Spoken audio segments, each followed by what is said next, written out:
Hello guys, welcome to my YouTube channel Teach with Geet. तो I hope आप सब अच्छे होंगे।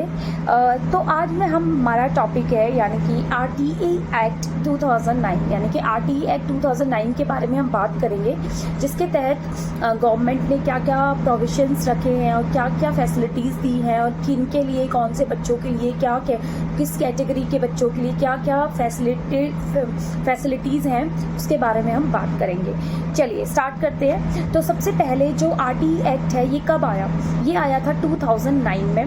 2009 में RTE एक्ट आया। अगर आपसे पूछा जाए कि कब आया यानी कि तैयार कब हुआ, अगर पूछा जाए तो 2009 में। लेकिन अगर पूछा जाए कि इसको लॉन्च कब किया गया यानी कि ये हमारे इंडिया में जो पूरा कब इसको स्कूलों में यानी कि कब इसको लॉन्च किया गया, ये किया गया था 1 अप्रैल 2010 में। यानी कि 1 अप्रैल 2010 में इसको पूरी तरीके से लॉन्च कर दिया गया था पूरे हमारे इंडिया में, एक्सेप्ट JNK यानी कि JNK यानी जम्मू एंड कश्मीर में इसको सिर्फ एक्सेप्ट यानी कि वहाँ पर इसको ये एक्ट वहाँ पर नहीं आया, पूरे इंडिया में आया था।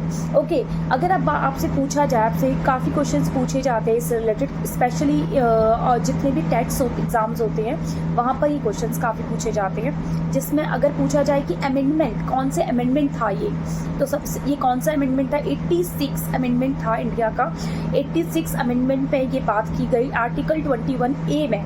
आर्टिकल 20A में इसमें अमेंडमेंट किया गया। 86 अमेंडमेंट था ये RTE एक्ट का, जिसमें ये बात की गई कि फ्री एंड कंपल्सरी एजुकेशन यानी कि निःशुल्क शिक्षा दी जाएगी 6 to 14 ईयर्स तक के बच्चों को।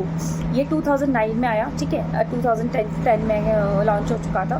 तो 6 to 14 ईयर्स के बच्चों को पूरी फ्री एंड कंपल्सरी एजुकेशन दी जाएगी।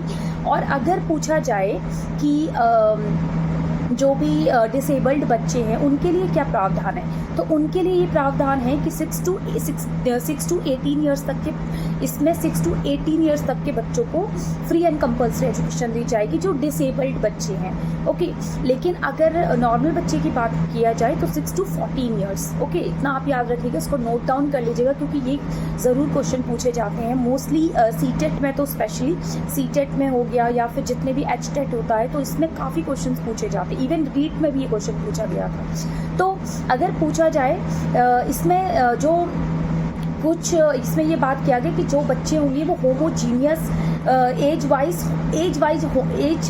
होमोजीनियस क्लास होनी चाहिए बच्चों की।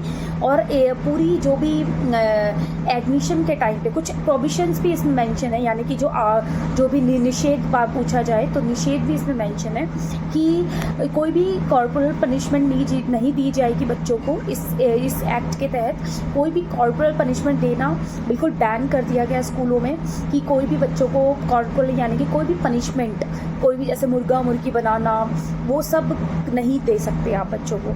तो ये एक इसमें बहुत सारे ऐसे निषेध दिए गए हैं यानी कि कुछ प्रोविजंस दिए गए हैं, तो उसके बारे में हम बात करेंगे। पहला तो ये था कि कोई भी नो कॉपरेशन पनिशमेंट, कोई भी पनिशमेंट नहीं दी जाएगी। और एज के अकॉर्डिंग यानी कि अगर आप बात करें कोई भी एज के अकॉर्डिंग टेस्ट नहीं होगा एडमिशन के टाइम पे। एडमिशन के टाइम पे जो टेस्ट होते थे ना बच्चों के पहले, वो अब नहीं होंगे, वो कैंसिल कर दिए गए थे 2009 से। एंड कोई भी एडमिशन फ़ीस नहीं ली जाएगी इसके तहत, कोई भी एडमिशन फ़ीस लेना बिल्कुल ही बैन कर दिया गया है। एंड गवर्नमेंट टीचर्स जो प्राइवेट ट्यूशन्स लेते हैं वो भी बिल्कुल बैन कर दिया गया है कि कोई भी बच्चे प्राइवेट ट्यूशन्स नहीं ले सकते, कोई भी टीचर्स जो हैं प्राइवेट ट्यूशन्स नहीं दे सकते, क्योंकि अगर उनकी गवर्नमेंट जॉब लग गई है तो they can not teach student as private level. Okay, तो एंड कोई भी रिकॉग्नाइज जो है, रिकॉग्नाइज स्कूल होना चाहिए जहाँ भी वो पढ़ा रहे हैं, वो रिकॉग्नाइज्ड होना चाहिए पूरी तरीके से। और नेक्स्ट जो प्रोविजन था इसमें और भी कि इसमें जो इवन ये तो एडवांटेज है कि जो भी प्राइवेट स्कूल्स के बच्चे हैं उनको BPL जो बच्चे होते हैं, बिलो पॉवर्टी लेवल के जो बच्चे होते हैं, उनको 25% का EWS के तहत उनको 25% का छूट दिया जाएगा। ओके, अगर बात किए तो जो टीचर रेशो होगा, टीचर स्टूडेंट रेशो होगा, वो प्राइमरी लेवल में 30:1 होगा। 30:1 होगा। अगर एक क्लास में 30 बच्चे हैं तो 1 टीचर उनके लिए हायर होगी। और अगर आप टू ज़्यादा बच्चे होते हैं, ओब्वियसली गवर्नमेंट स्कूल में काफ़ी बच्चे होते हैं, एक ही क्लास में नॉट 30, इवन बहुत सारे बच्चे होते हैं, क्योंकि मैंने भी गवर्नमेंट स्कूल से पढ़ा है, तो मेरी ही क्लास में इवन 10 आई थिंक 3 और 6 बच्चे थे मेरी क्लास में इवन। तो ये बहुत बड़ा रेशो है एक्चुअली आज के टाइम में। तो आज अब तो बहुत सारी फैसिलिटीज़ गवर्नमेंट ने दी है स्कूल्स में इवन, बहुत सारी फैसिलिटीज़ आ गई है। लेकिन जब हम भी एक्चुअली नीचे बैठा करते थे, अब तो बिल्कुल प्रॉपर डेस्क आ चुके हैं क्लासेस में, तो बहुत सारी फैसिलिटीज़ है एनीवे। तो इसमें अगर प्राइमरी लेवल का बच्चा है तो 30:1 का रहेगा। और अगर बात किया जाए, अगर अपर प्राइमरी लेवल की अगर बात किया जाए, तो वहाँ पर जो रेशो रहेगा वो 35:1 रहेगा, यानी कि 35 बच्चों में 1 एक टीचर रहेंगी।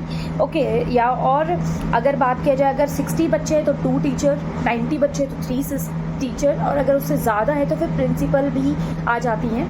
तो ये पूरा एक रेशो रहेगा, प्यूपल टीचर रेशो है इसे कहा जाता है। और अगर बात किया जाए 1 to, आपको पता ही होगा 1 to 5 जो 5th क्लास के बच्चे होते हैं वो PRT 1 to 5th क्लास के जो टीचर होते हैं वो PRT लेवल में आते हैं। 6 to जो 8th क्लास के टीचर्स होते हैं, पढ़ाते हैं जो उनको, तो वो TGT में आते हैं।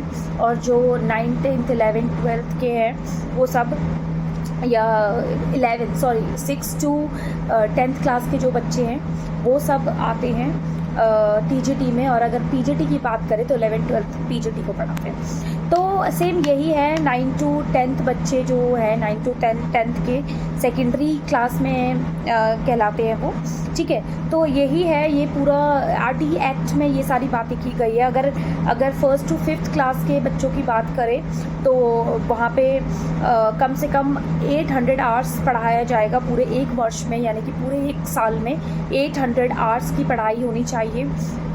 और अगर 6 to 8th क्लास के बच्चे हैं तो उनके लिए 1000 यानी कि 1000 आवर्स होने चाहिए 1 ईयर में, 1000 आवर्स की। और जो भी अगर बात करें कि जो भी वर्किंग डेज़ की बात करें तो वर्किंग डेज़ में 200 वर्किंग डेज़ रहेंगे 1st to 5th क्लास के प्राइमरी लेवल के टीचर्स के लिए।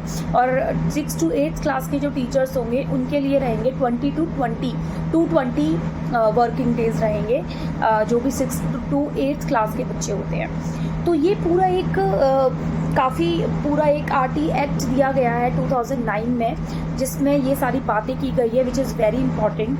ओके, तो ये सारी जो बातें की गई है ये बहुत ही इम्पॉर्टेंट हैं। ये सारी जो बातें हैं ये आपके जितने भी आपके टेट्स होते हैं, जितने भी आपके टेट्स एग्ज़ाम्स होते हैं, वहाँ पर बहुत ज़्यादा काम आने वाली चीज़ें हैं।